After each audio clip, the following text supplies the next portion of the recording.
Selamat pagi Bapak Ibu yang kekasih di dalam Tuhan Yesus Kristus.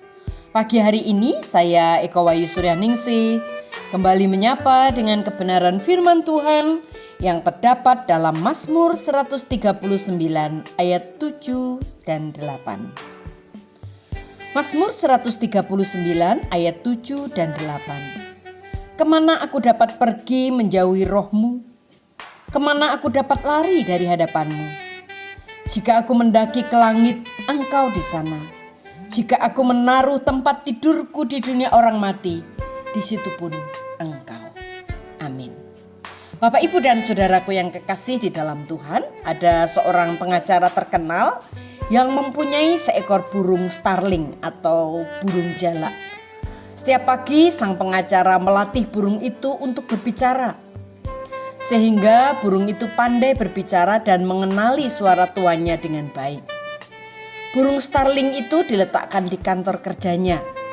Dan suatu pagi, Kenneth, keponakan sang pengacara yang berusia 11 tahun, masuk ke ruang kerjanya. Dan pengacara itu memperlihatkan kebolehan starling kepada Kenneth. Karena mendadak sakit perut, maka pengacara itu terburu-buru pergi ke toilet. Dan ketika dia kembali, ia begitu heran karena starling sudah tidak ada di sangkarnya. Pengacara itu bertanya kepada Kenneth, "Kenneth, di mana perginya starling?"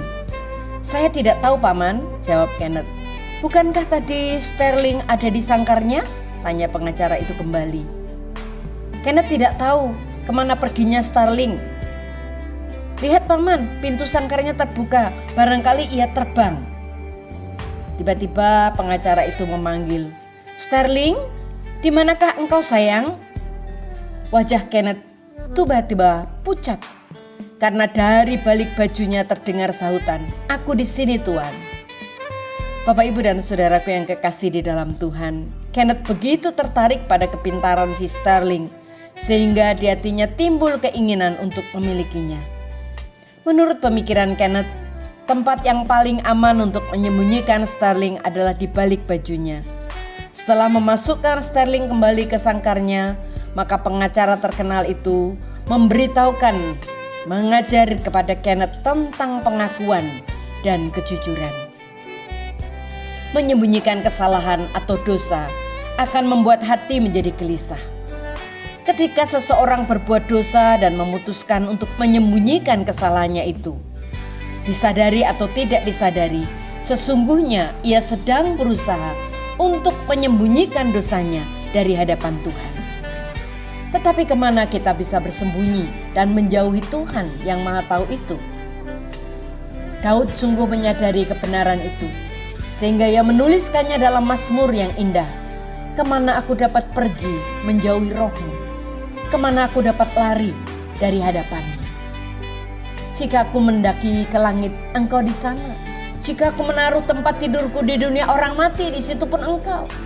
Jika aku terbang dengan sayap fajar dan membuat kediaman di ujung laut, di sana tangan-Mu akan menuntun aku dan tangan kanan-Mu memegang aku. Ketika melakukan dosa, maka hati nurani kita akan bersuara seperti yang starling yang bersuara."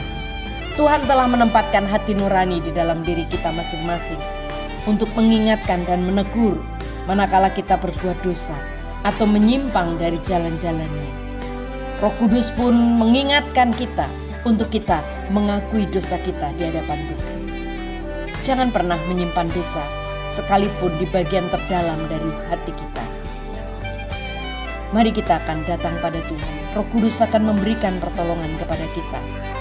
Kita tidak akan tenang jika kita menyembunyikan dosa dari hadapan Tuhan. Amin. Mari kita berdoa.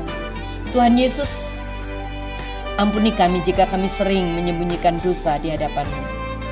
Bahkan kami sering kali lupa untuk meminta ampun. Saat ini Tuhan, inilah waktu yang terbaik untuk kami sungguh-sungguh hidup sesuai dengan tangan kasih-Mu, seturut dengan kehendak-Mu. Terpujilah Engkau Tuhan. Dalam nama Tuhan Yesus kami berdoa. Haleluya. Amin.